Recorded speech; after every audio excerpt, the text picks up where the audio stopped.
Good morning.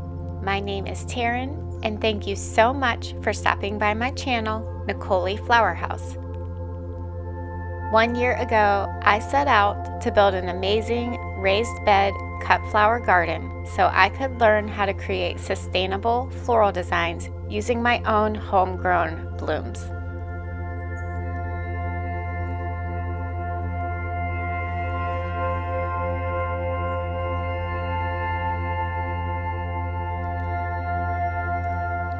This morning, we're just going to walk through the garden and take a look at all the beautiful dahlias and see what's going on. Nothing much is changing in the garden right now, so it's just kind of a walkthrough.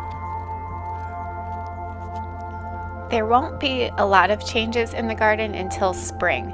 We're just kind of waiting on the first frost, and that'll take out the dahlias and any of the remaining squash plants. So over the winter, after that happens, I'll get that cleaned up. But for now, we can just enjoy what's left and have a good time.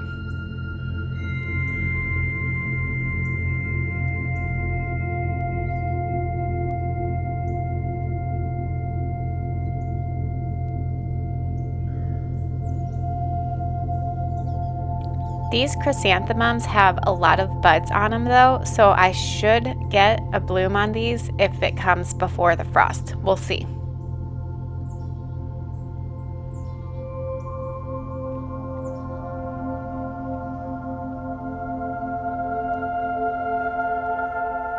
And growing below the mums, I have oregano, and it's kind of taken over this little spot, but that's okay. I need to prune it back at some point.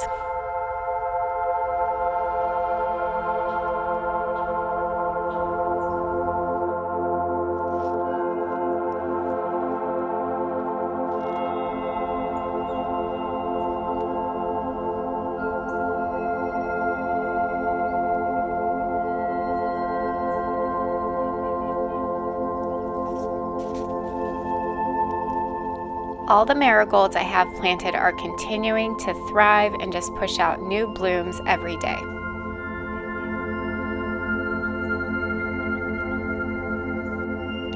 Here are my eucalyptus plants. Now technically these are trees and they can be perennial if they're protected from the winter weather. I'll see what happens with these. I'm going to leave them in here, and if they start getting too big next spring, I'll just transplant them out.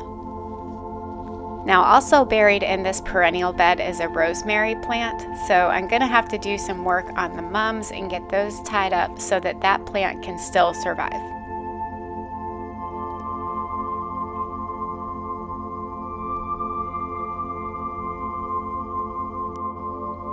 This is one of my David Austin roses. The variety is Strawberry Hill. You can see here it actually has buds on it, so I might get more blooms.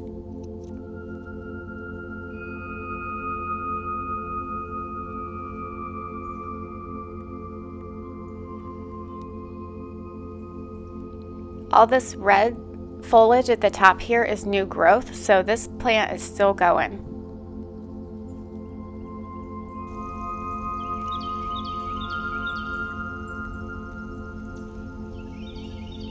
I really enjoy how the colors of all these dahlias kind of blend together. The pinks into the oranges and then into the pale pink. So next year, I'm thinking about arranging my dahlia tubers by color so I can get a gradient like this throughout the whole garden. What do you think? Do you think the random colors sprinkled throughout is more pretty, or do you think blending all the colors together would be better?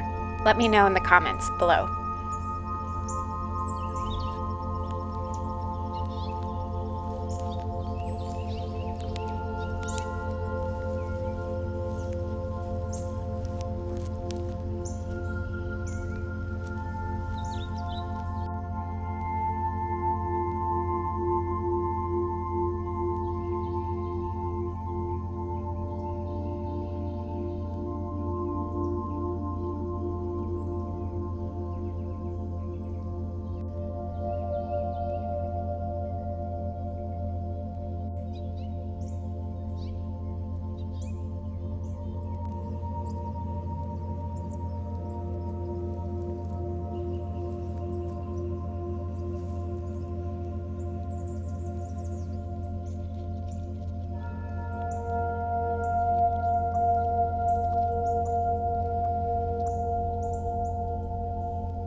This dahlia here has really pretty foliage. I don't know if you can see it in the background, but it's a dark green purpley color and the stems are purple. I just love that one.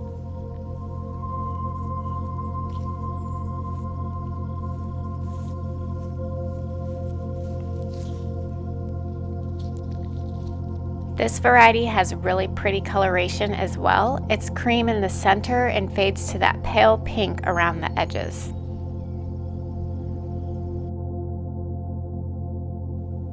Here is this wild Gumphrena patch. I really love using these in arrangements. It just adds such a light and airy texture to the bouquets.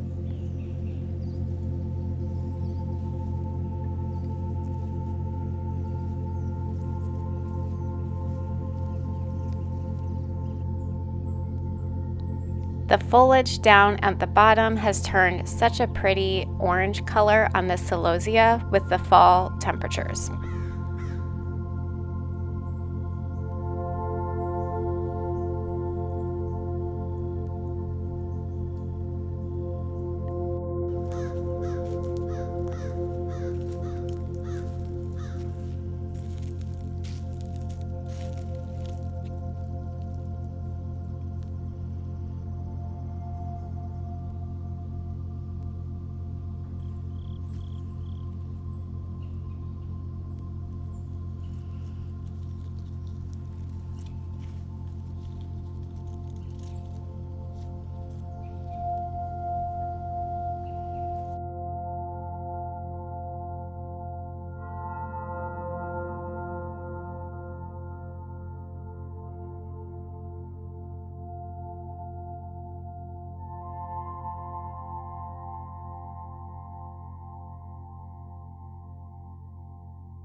Here is a little update on all the seedlings that I planted about 3 weeks ago now, maybe 4 weeks ago, I'm not sure.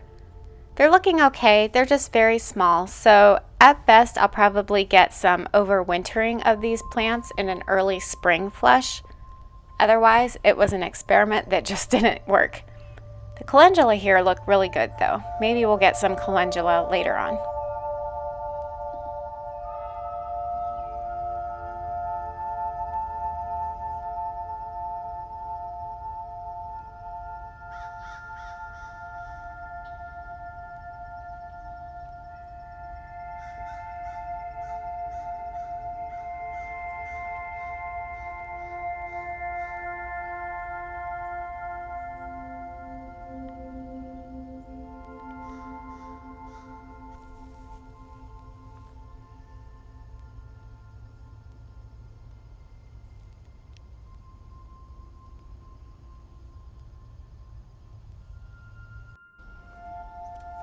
Well, that is all for today's garden update. Thank you so much for stopping by. If you enjoyed this video, give it a thumbs up, and the best way you can support my channel is to subscribe and share it with your flower-loving friends. I'll see you next week. Bye.